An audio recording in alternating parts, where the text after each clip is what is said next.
All right, we'll start our meeting with CDC Director, Mr. Orger. Good evening, everybody, and thank you. First on the agenda tonight, we're going to talk about the housing program that we have going on. I have with me Wendy Rose, Executive Director of the Community Foundation of Pulaski County, and both Greg Kaiser and Scott Nelson from Bronability.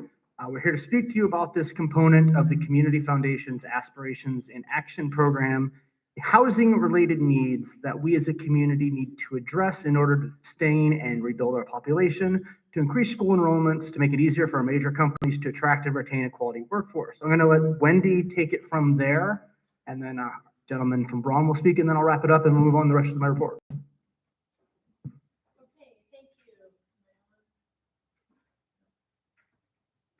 There we go. Thanks.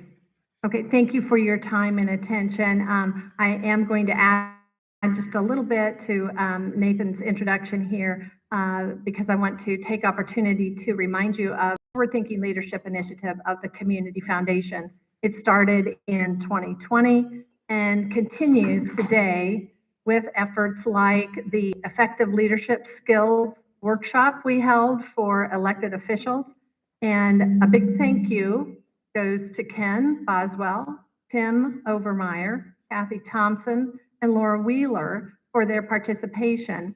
And with that, because they attended, the dessert that was forgotten at the time has traveled with me, and you may all partake.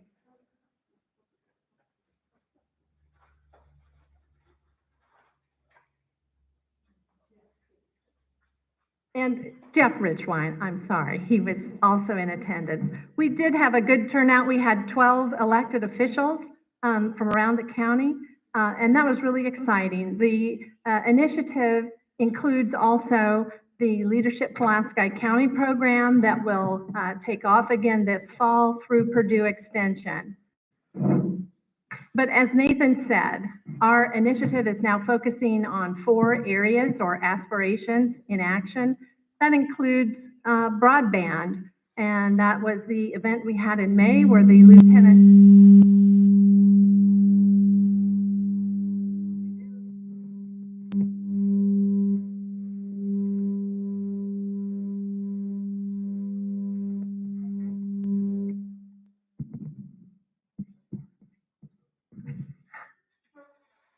Sorry about that.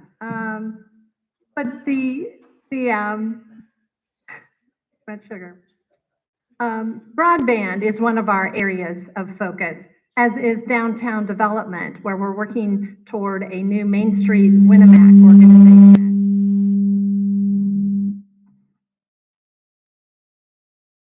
Maybe we'll just try it from here. Recreation is one of those areas, and is housing. Each of these areas are going to require commitment and investment from our community leaders that include county and town government, business owners, employers, and organizations, all who want to make our community a great place to thrive and grow. We know that when local workforce can't find the housing they can afford, the entire community suffers. And research has clearly shown having access to affordable and stable housing in good neighborhoods is associated with positive health, education, and economic outcomes for individuals and families. So tonight, we want to bring your attention to the Pulaski County housing strategy that is underway. We know housing is economic development, and we all want to see the growth that comes from attracting and retaining talent who can and want to afford to live here. So we felt it would be important to hear not just from myself or from Nathan, but to hear from our employers, from their perspective, what is their point of view on the housing issue. So as Nathan said, we've got from Bronability, Greg Kaiser and Scott Nelson to share their thoughts and some statistics with you now.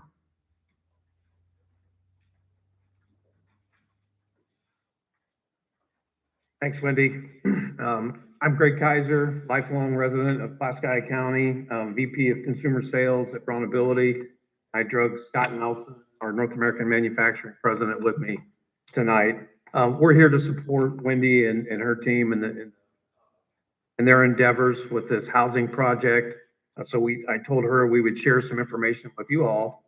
Maybe you're aware of some of this, maybe you're not, but Accountability is 1,000 employees. 800 of them are in Pulaski County here in Winnebago. And of those 800, 40% of our employees reside here. So 60% we draw from outside the Pulaski County. So just to give you some stats, 19% come from Cass County, 11% come from Fulton, 10% come from Stark County, and the balance come from White, Jasper, Tippecanoe, Marshall, and Hamilton County. So, you know, we used to be 55% of our workforce was Pulaski County, and now it's 40. And speaking right now, we're in the process of trying to hire 40 people. So we've got a job fair that's going to happen next week, and we're concerned. You know, where do these people come from? Our attrition rate, turnover rate is about 4.5% on average. You know, people just don't want to work anymore. It's hard to believe, but I get it. And so, you know, where do we find all these people? So we're here to support them.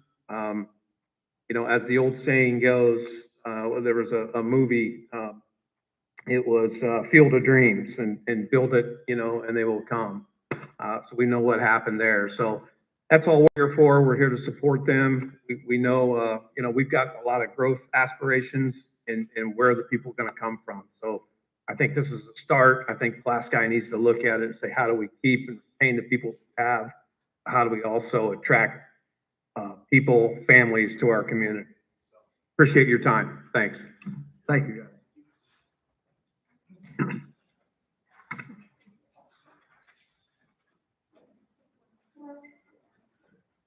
What we really want to get in front of you tonight is the invitation that's going around now. We have what I'm calling a golden opportunity because the Community Foundation has contracted with the Housing Resource Hub. The Community Development Corporation, Nathan's office, is supporting this contract every month. They are experienced housing development professionals who are facilitating the implementation of a housing strategy for us. This is a time-limited opportunity, and we have a task force that is at work on this now. Nathan Origer is the chair and has helped them guide this effort. He will give you the details now, but we really want all of you to attend this symposium that you find in front of you right now. So as Wendy mentioned, the CDC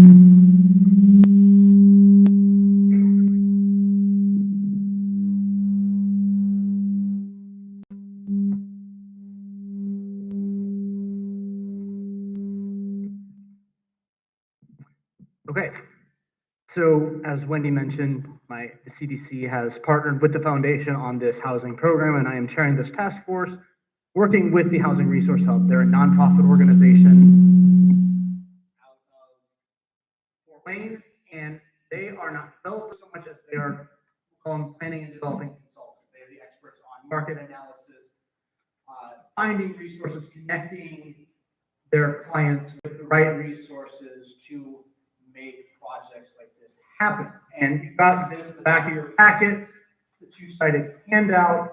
And what I really want to draw your attention to is what this term they use here, housing optimization.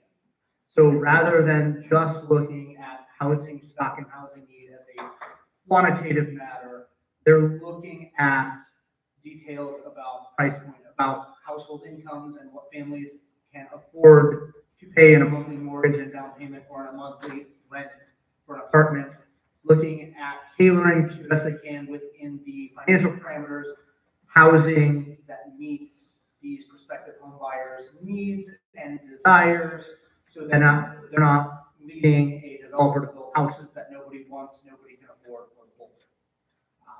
We have been working closely with them to identify potential sites for some scaled housing development in the county, as well as some bits and pieces of infill developments where we might have one or two lots in a town where it would make sense to build a part commercial, part residential, or some row houses, those sorts of things.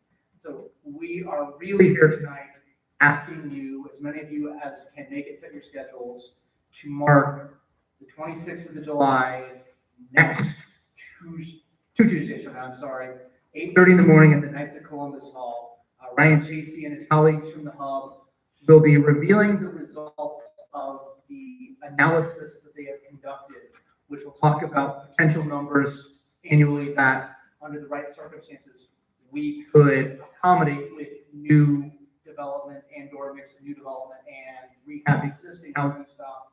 They'll break out some of the details of what percentage of those annual potential new residents would be single-family home buyers or row house home buyers or apartment tenants. What the needs are, not just quantity again, not just preferences, but style. So people maybe just want that starter home or that starter apartment. And so that is going to be a really critical next step. We have been working very diligently on this. We will continue to be working with the Hub. Housing is one of the foundational components of our new strategic plan, because as you've heard tonight, all the capital investment in the world doesn't do any good if you can't find people to fill positions. And it's a lot easier to fill those positions when you've got places for people to live and to retain quality workforce when they're not moving to a neighboring community and then seeing a similar position, similar pay open up in the community where they're living, and all of a sudden they can do that same job and cut the 25, 30-minute commute out of their day and have that much more time in their life. We want to get them when they're first coming to this new position locally. So we really encourage you to be here on the 26th at the Knights of Columbus for that. Any questions while I have Wendy and Amy and the Braun team here before we move on with the rest of my report? No, I want to thank everybody, Wendy and the gentleman from Braun and all for coming here and being here to bring some of this information to our attention. And the 26th, we really hope there will be food there too, right? So that we hope we can nail you with that. All right, so no more questions? I don't have a question. I just want to say, it's in my calendar. Number two, to the people in the audience, are you taking those cookies with you? I was going to just say to the people in the audience, enjoy a cookie.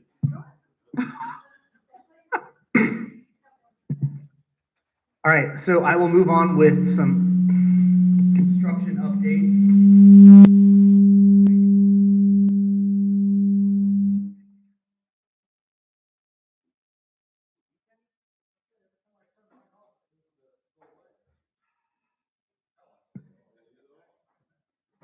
So, if anyone caught last week's commissioners meeting or has seen that report, this will largely be familiar to you. On the Justice Center, as of the 24th of June, the building was officially handed back over to the county. DeGroot has been in doing a lot of IT and AV install for the courtroom and the prosecutor's office. When I last spoke with RB about it, they thought they were a little under budget from the estimate that they had initially provided to the commissioners. Both RB and John from the Groot and Rowing will be on site tomorrow. They're going to get some computers moved, and Rowing is actually going to switch computers over to a new domain. Circuit Court and CASA are expected to move to their new locations a week from tomorrow, the 19th. The prosecutor's office will be holding off until late August or September when their furniture arrives. Their current accommodations are a little more tolerable than what the court is dealing with, so they were okay with waiting. Just as a side note, in case any of you have seen them and wondered why they're there, the yellow railings along the sidewalk in front of the Justice Center are temporary. And by temporary, we mean probably a year and a half. Once final paving is done after all of the, or most of the construction traffic for the courthouse project is gone, and we're not tearing up roads after paving them, the height of the curbs won't be so substantial relative to the street, and we'll be able to remove those. But we wanted to make sure that we didn't have any instances somebody like in a wheelchair or walker have a wheel or leg slip off of that and fall over without something they could grab onto. I expect the project to come in slightly under the total expected budget.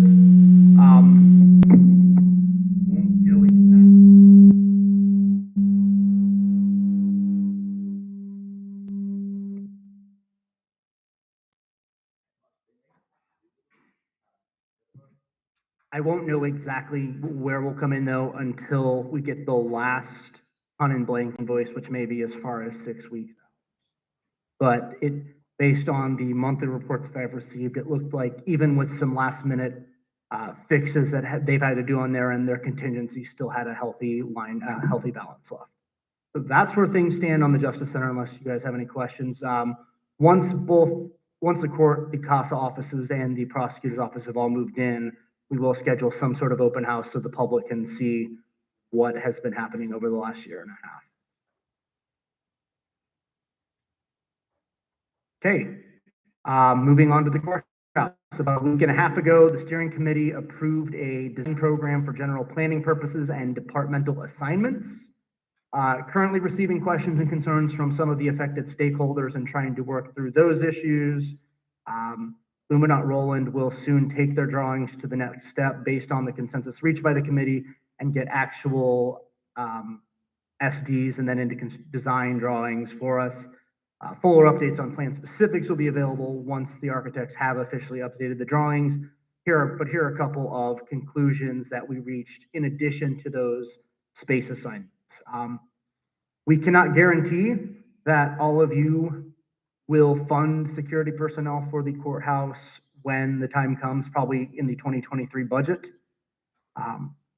But we are designing the space with at least a small security office where monitoring of all of the building's cameras would be feasible. We hope that the council will be able to work with the sheriff's department to figure out the most cost-effective way to provide adequate security for the officers, employees, and public users of that building. Sheriff and I and the committee members have talked it, and it doesn't seem feasible for the personnel in the Justice Center to monitor the courthouse remotely while managing the front entrance to the Justice Center, being able to respond to any issues in the court or elsewhere in the building.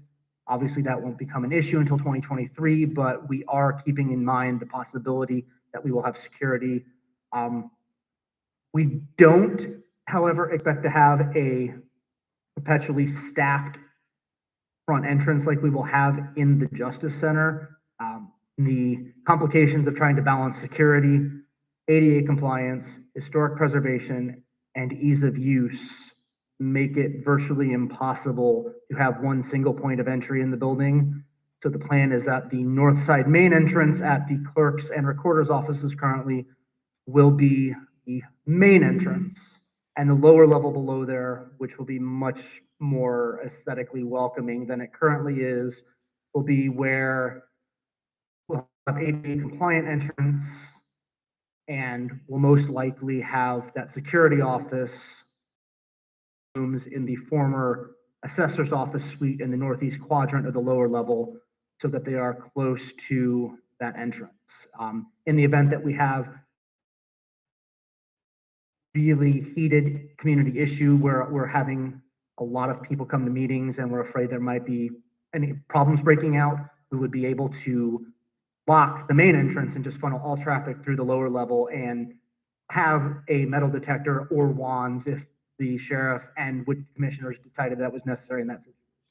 But most of the time there will be two entrances, and then there'll be a third emergency exit that county personnel, or at least some of them, will have key card access to, so that they don't have to go to the main entrance if it's more convenient for them to do those. Then this plan, as it currently exists, relocates everyone in the East Annex to/back to the courthouse, with the exception of the health department, which we believe we would be able to fit into the West Annex with some better thought out remodeling than is currently in place there, leaving only Purdue Extension and the Adult Learning Center, which is not a county department, but a tenant of ours, to be relocated before we could vacate the East Annex completely.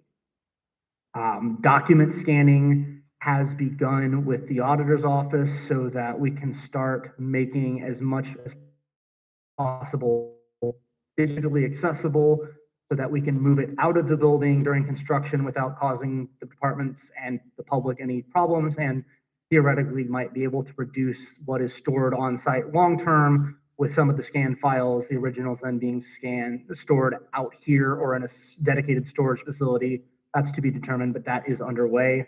And Mr. Tankersley and I will be working with our bond counsel at Barnes and Thornburg and our financial advisors at Baker Tilly to get the ball rolling on the building corporation, the lease, and all of that fun white collar paperwork the project will require. Any questions on the courthouse project? Okay, then briefly, I believe you all know, we are in the early stages of replacing the roof here on the front of this building. We initially had thought that Ton and Blank might be able to provide some consulting services to the architects on that, but because it's a metal roof and you can't really core sample a metal roof, and because they may be interested in bidding on the project, they didn't think it was appropriate for them to have that unfair degree of knowledge. They also thought that an engineer would be a better advisor to the architects than a contractor. So Luminaut is working with RC Engineering out of Indianapolis. They have done work for the county in the past. I believe they're the ones who designed the new supporting beams in the courthouse attic to support that roof as is. So they've got a long history with the county, and we are hoping to get those plans and specs put together pretty quickly. And then lastly, on construction projects, Luminaut Roland has worked through the program guidelines that the sheriff and the jail commander have provided and updated the plans for that facility. And they've completed both an internal code review and an external code review by one of their consultants to make sure that all the various fire codes, as far as incarcerated persons go, jail codes that they have to meet for a lower security facility like that have been met. And I'm going to be setting up a meeting with the sheriff and jail commander Monday and anyone else they want to bring in that conversation to make sure they're good with the final plans. And pretty quickly, we'll be ready to have plans and specs out for bid on that project. Any questions on all the construction stuff? Yes, ma'am.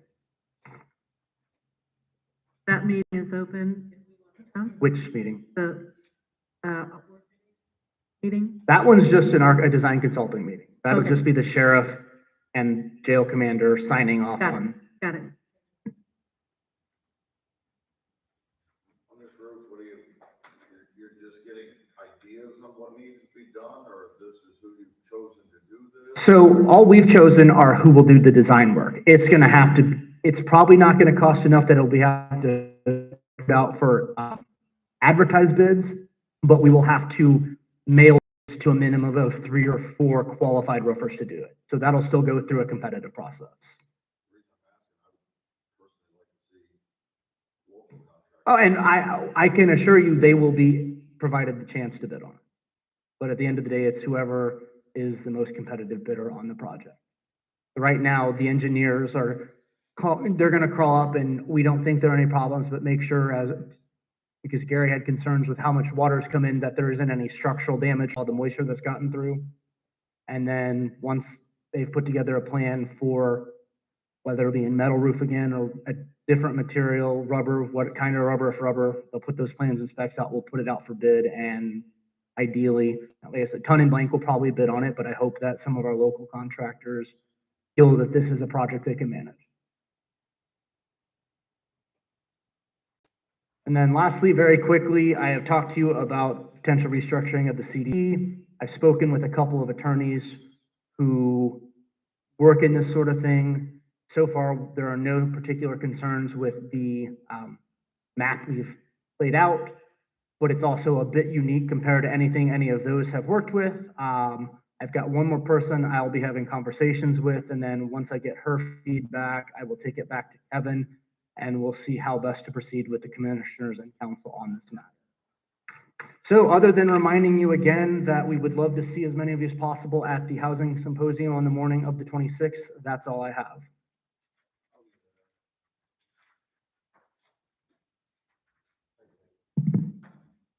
More questions for Nathan? All right, thank you, Mr. Order.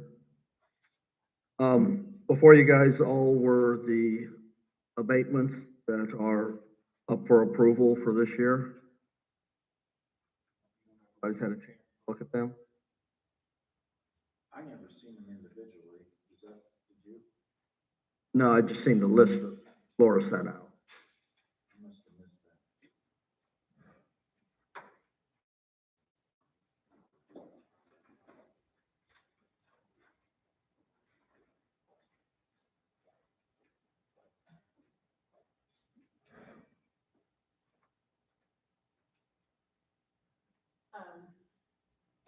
that. The only thing I'm not seeing on this list that I would like to see would be how many years they are in. Because I know most of these abatements have some age to them, and some of them are getting ready to go off.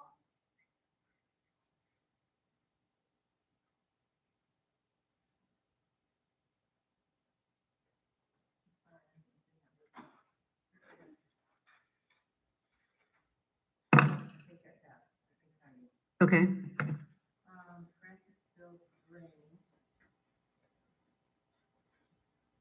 the real property, I'm afraid I can only give you real property, but the assessor does personal. Okay. The real property is seen as the 6th year. And standard property is at their 9th year. Eden Valley is on their 2nd year. And Stahlbaum is on their 1st year. First? Is it a fair bet that any personal property on the same schedule? It probably can't guarantee it, but. I think Frank's still doing it. I think they're on their 6th year. Let me see if I have it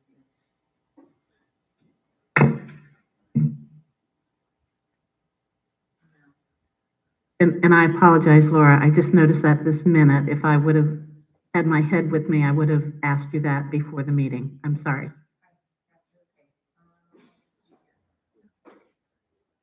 Metal fab is in their 5th year.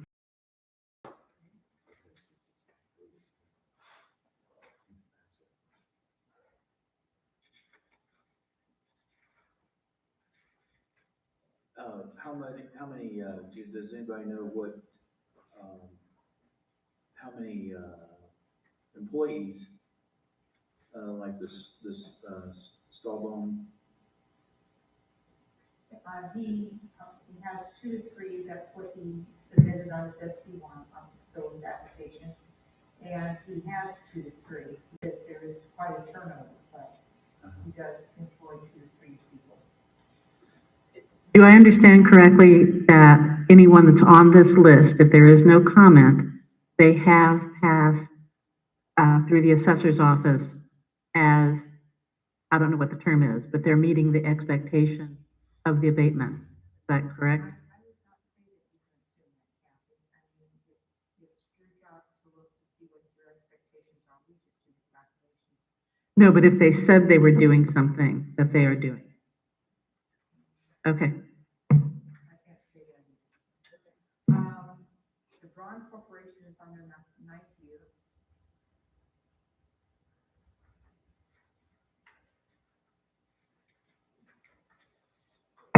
Standard properties, if I'm remembering right, they're on our list, but were they not a town? Standard Properties is a town abatement, and it's been approved by the town. The town does not have the right to. Yeah, so it's just on our list to be on the list. It's on the list. Yeah. Because it has to go through us to do the calculations and to apply to the property. Yeah, okay. And, Eden Valley is on their 6th. I'm sorry, would you? So Eden Valley is on their 2nd. So the real estate and the personal property are hand in hand.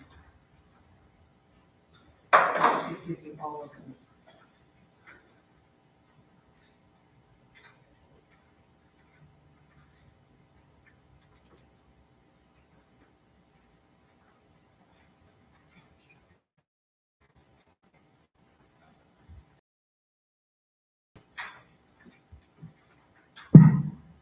So are we discussing these to approve tonight, or is this a separate thing?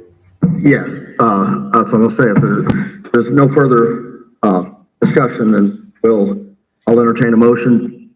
I've got a little more discussion. There is nothing though we can do about any of these if we feel differently.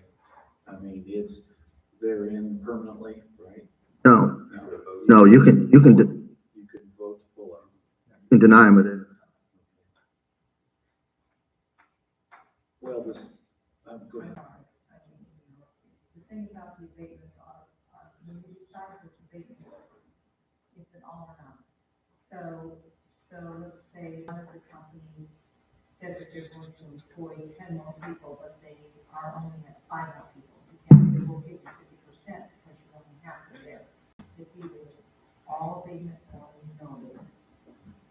At one time, I don't know if we ever did it, but we had rules, Nathan, you probably remember, I think you're the one that cooked this up.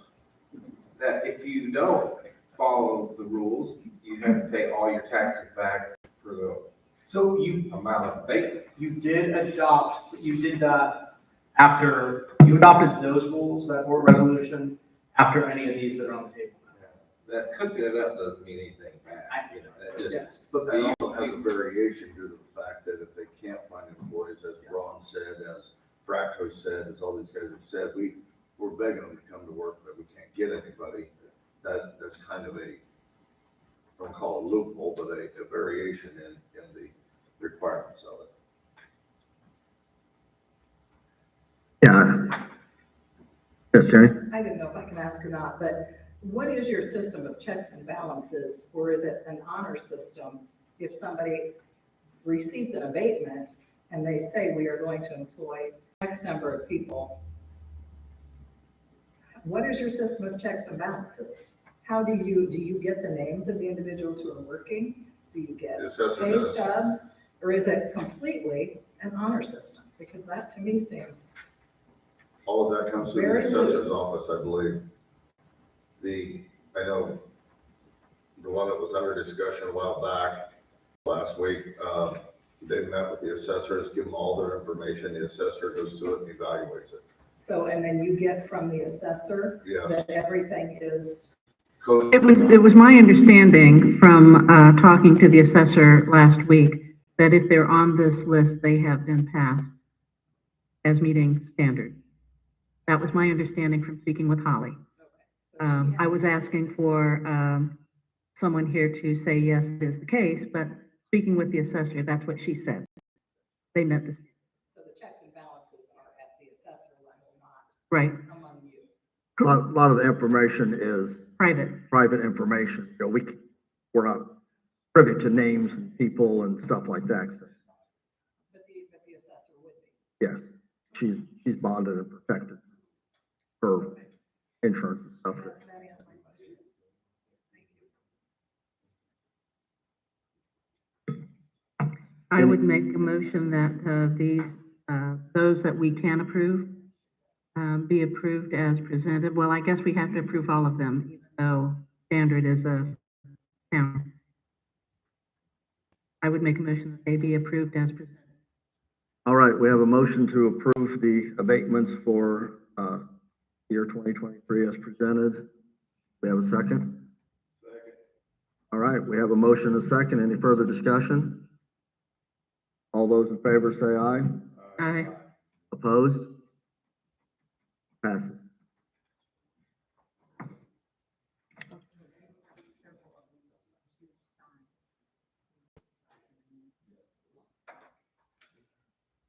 Okay, moving forward, we have some transfers. The sheriff, 12,000 from part-time jailer to overtime jailers, 3,500 from animal housing to veterinarian services. EMS has 500 from health services to janitor supplies, and EMS has 1,100 from EMS instructor to pest controls. I'll entertain a motion to approve. So move. Do we have a second? Any discussion? All right, we have a motion and a second to approve transfers as presented. All those in favor say aye. Aye. Opposed? Passes. We have an additional that needs to be advertised. It's aviation, 60,000 for bulk fuel for resale, due to, pardon me? Second. Second. Any further discussion? All those in favor say aye. Aye. Opposed? Passes. Then additionals that were advertised that need to be approved. Highway, 200,000, building and structures, that's for roof replacement, and sheriff, 11,500 for motor vehicles. These were approved or were advertised at last. How do we know how much, how do we know it's $200,000 from the first person that they look to see how much damage is here? So we got a very rough ballpark estimate, very broad, between like 75 and 115 based on the square footage, ton and length. So that was our baseline, and then added on the cost of the design and engineer, and then we, since they don't spend it, we just put some cushion, so if bids do come in above where we expect, we're ready for that. But we had ton and blank give us a ballpark estimate so that we had a starting point for that. Can you tell me how big the roof is, or is it just this part right here? It's the whole Gary's office, John Hay's office, all that corner where we have stuff stored where it used to be, and then the meeting room and the break room. I want to say it's about 90 by 120. Okay, and steel, correct? Just a corrugated steel? With some sort of, It's got wood trusses. yeah. But I don't see why the highway's taking the whole bill. It seems like they don't use this part, other than the human capital development or human building fund. Because it is very much their building. But it's also the commissioner's building. The whole building is a commissioner. So we're taking money that could be out paving somebody's road to fix the roof, or it's really not all their roof. Gary was good with that plan. Okay, as long as he's got plenty of money.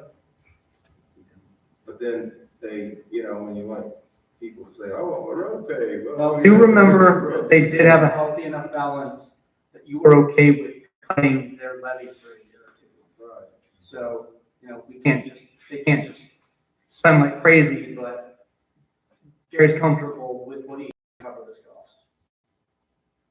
Well, I don't care if he's comfortable or not, it doesn't seem right. Just my opinion. Not sure that Cume Cap can take that hit very easily.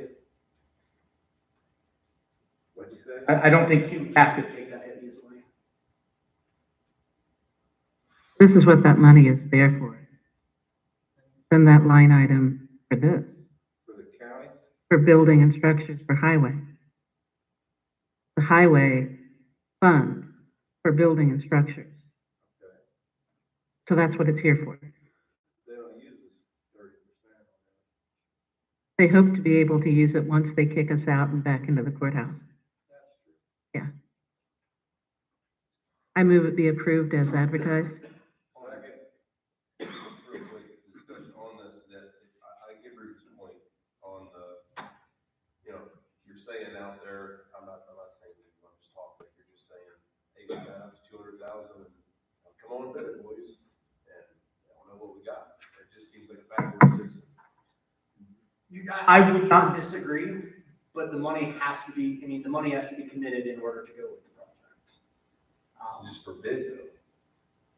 Why can't you wait and appropriate the money after they submit the bids? You could, but at this point, Adam's concern is kind of move the number. I see where you're coming from in future cases, but Gary wanted to get this on the agenda and make sure that everything was, all the i's were dotted and t's were crossed, and knew that we could move forward. In his defense, and You're right, there ain't gonna be no bid come in 75,000. Well, but the thing is, these people that are doing the bids on this, they understand what the job is. They understand that it's a competitive bid. They understand that there are design costs in here. They're not stupid people. They've been doing this. This is their business. And you do have to remember that part of Luminous contract is to review the bids and say, this is bullshit. We'll put it out for bid again. If that scenario plays out and everybody's bidding way over because they know what we've got programmed, the architects will say, no, these aren't reasonable. I just don't understand why we're gonna have $35,000 worth of, engineering. It's a pole barn, fellas. It's a pole barn. Well, it's 25, not 35. Oh, I thought you said 75 to 115, and now from 115 you went to 200. And then I said, and then we put cushion in case the bids came in higher than expected. That's more like 85. You need to hear all of the words that come out of my mouth before you respond to them, please. I heard cushion. Calls us a boulevard. So Lumberyard, go we advertised the money. And actually, there is a legal answer to that question. If you put it out for bid, you have to have professional plans and specs drawn. You can't just say, hey, we got a 90 by 120 standing seam metal roof, come bid on it. You have to have professional specs in place. And you can't get those without an engineer or architect. So you can call your state representative and senator and tell them we need more flexibility on that, but as long as we're bound by those rules, we have to have a professional sign off on the drawings. I made a motion. Was there a second? I believe Mike seconded. Okay, we do have a motion and a second. Is there any further discussion? All those in favor say aye. Aye. Opposed?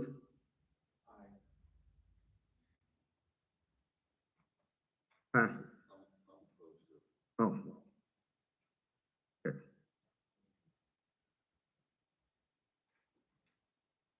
I mean, we have to move forward with it. I do agree. I think sometimes that the bid process is a little bit backwards. You know, if I was taking my car in to get it worked on, I wouldn't tell the guy I have $5,000 to spend. I'd ask him what he's going to charge me, and then I'd spend the money. But unfortunately, government works a little differently. So I'll go and prove it.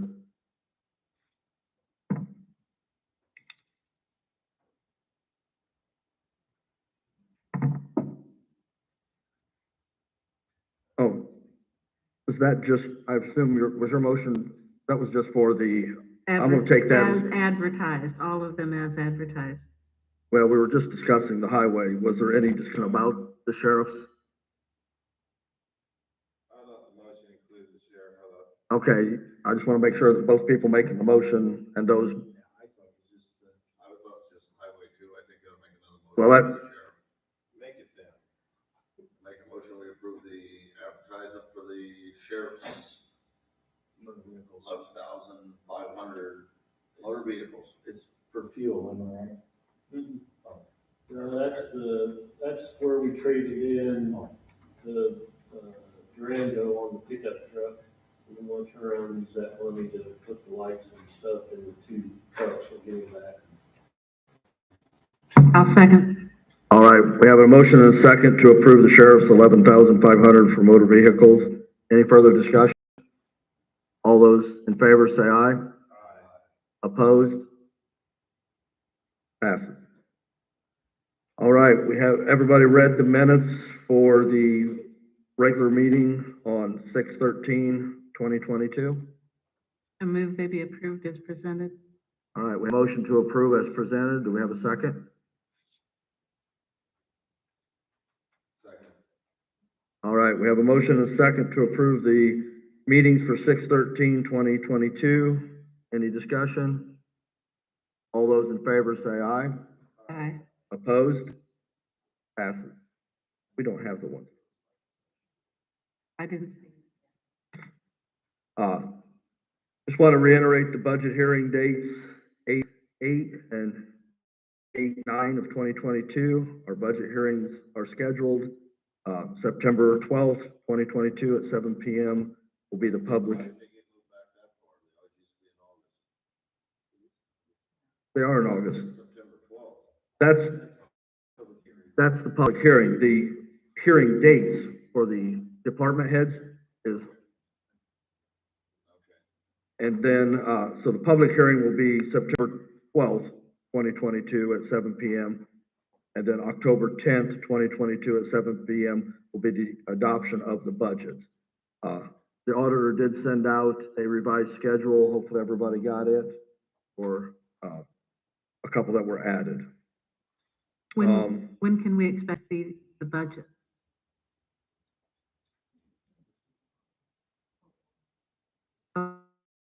Thank you.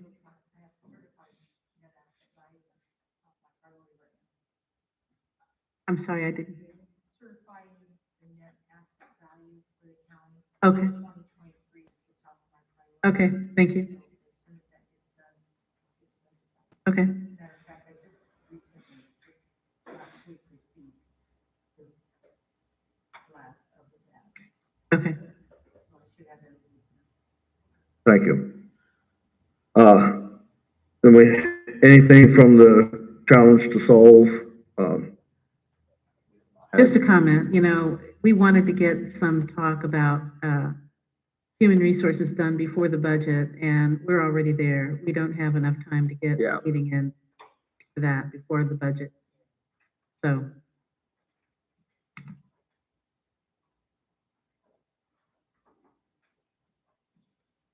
All right, we'll move on to public comment and board reports. Are there any board reports?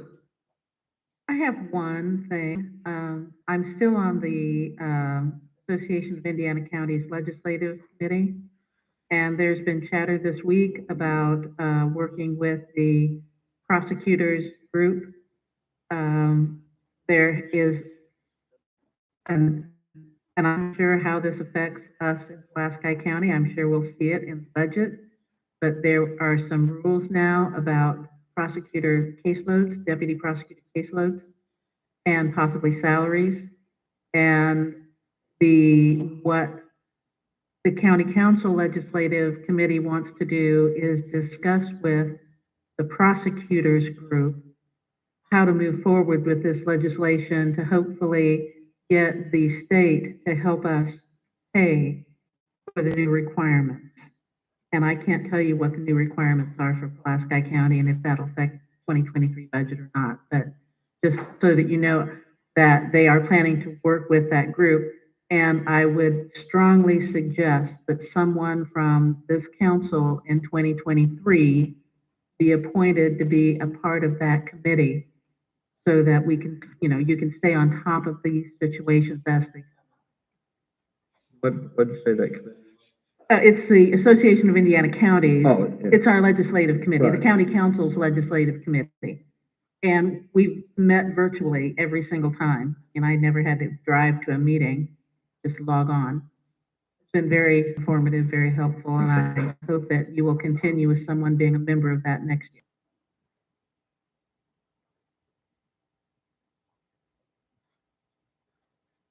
Any other board comment? Kathy gave you a ticket to go to the energy meeting tomorrow in Reynolds. I report back. I report back. Thank you for that. You're very welcome. I signed up and then I couldn't go, so glad you can. I did sign up, but I can't go, so it worked out. Worked out Yeah. perfect, yes. Yeah. Well, thank you, Mike. We appreciate you going. All right, any public comment? Sheriff? Well, I just wanted to, kind of give you a heads up. I got like two things. The first thing is that my gas budget's probably gonna run out in September. So, we didn't budget for $5 gas and we cut that budget. So, I think I said when we were cutting some of those budgets, I'd probably be back for additional, so here I am. We're also probably gonna run out of overtime money for deputies.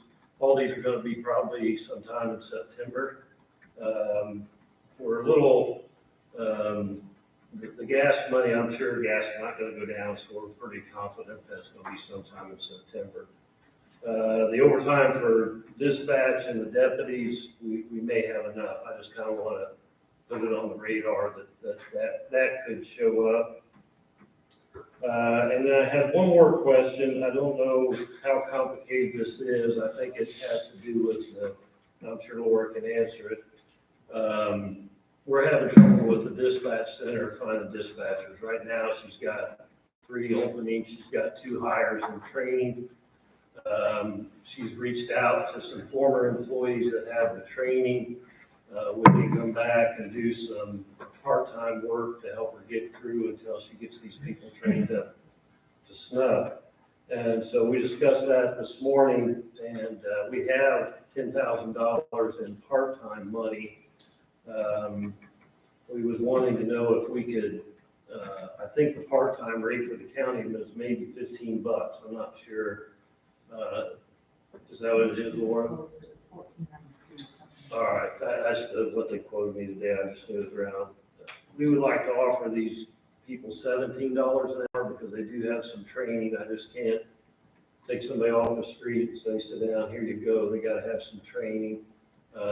We have, she's already reached out to them and, you know, they're kind of sitting on the fence, I think, or she hasn't got their replies yet. But, I was just wanting to know if we don't up that to $17, but then I don't know if that's a change in the salary ordinance, if that's something you guys gotta go through the, you know, the rule book and change that stuff. I just don't know what the process is, or even if you want to do it, I mean, it's up to you. But I'm telling you, we're in pretty dire straits for, you know, reason we work in. We've already made plans to set a deputy in there if we have to give some of those people a break. And, you know, I'm running up against that overtime money also. So, you know, I'm not like anybody, I'm like everybody else. You know, Braun's saying the same thing, and they pay a lot more than we do. And I would say that, you know, the jobs we're talking about take a lot more skill than some of the line jobs at Braun, so. It would be a matrix issue. I don't know if it's a matrix issue, it'd be the part-time thing. I'm pretty sure you guys did that for the ambulance people.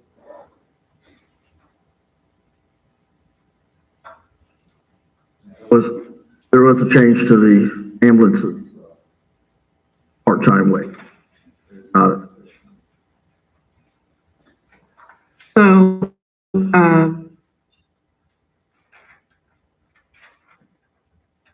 in order for us, you know, one of the things that Brandon did was he had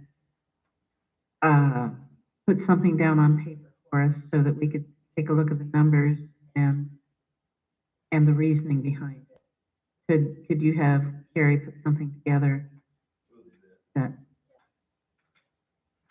So that'll probably be an email to you guys tomorrow, so.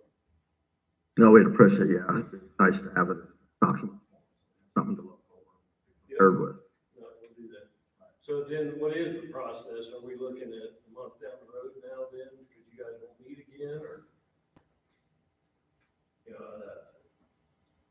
she's facing that stuff right now, not, you know, a month down the road. So. County government. I hate it. I hate it. I'm not arguing the thing. I just want to know what it is. So will we be next month? Yeah, unless we, you know, put together a special meeting in between to be able to do it. Laura, is it a change in the salary ordinance then?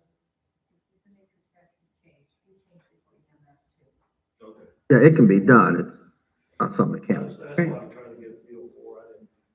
Then What the, if we did with, just thinking back about what we did with the ambulance, if we approve it, then it has to go out another month for advertise, right, before it can be implemented? I guess when is, But like the ordinance has to be, or the paperwork has to be done.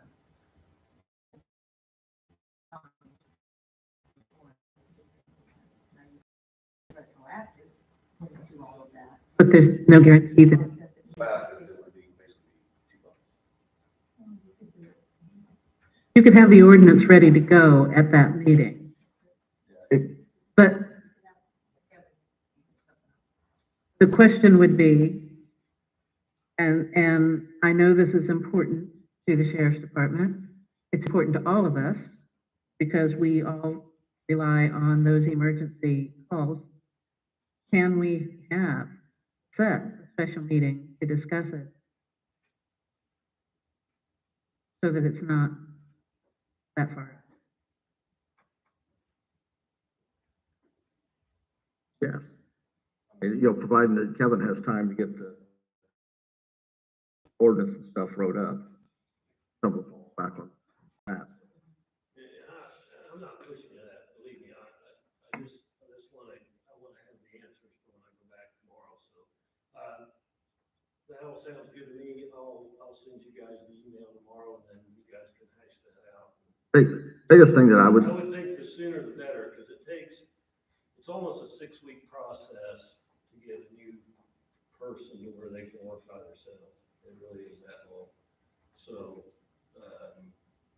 we're talking, I think she's got those people, we got the drug test back late last week, so she's probably getting them in there sometime this week to start, so, so it'd be 6 weeks before, if they do everything well, some of them take longer than that. I guess my only thing would be, and if we go to all departments, something of this magnitude, we need to change the salary ordinance. Further notice we can have in the documentation, so we have time to review it and think about it, and make sure we have the process in place. If we get a lot of notice for when people quit. Oh, I understand. They walk out the door,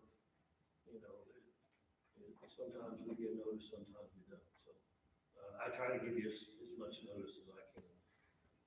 That's why I'm telling you about these additionals that will be coming, because I know the gas thing's gonna come, some of those overtime ones, and then the other one's the food. The 7%, our foods went from, for 3,000 or 4,000, and the one I signed today was 6,000, so it's, almost double. So it's a little bit more, or sometimes it's just a couple thousand. It's something that I noticed pretty quick. Right. That's coming up, so, we'll see. No, we appreciate that. Yeah, thank you, guys.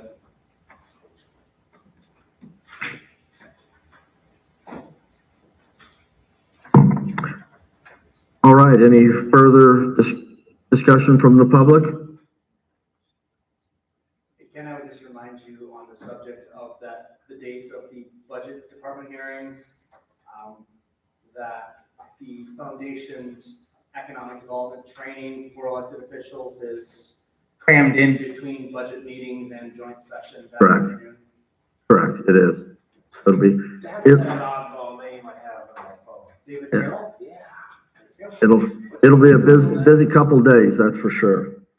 All right, if there's no further board discussion or public comment, our next commissioners meeting is Monday, the 18th at 8:30 a.m. in the morning. Next council meeting is Monday, the 15th at 7 p.m. and the next joint session is Monday, 8:15 at 6 p.m. We'll adjourn our meeting. Please stay here and sign any paperwork.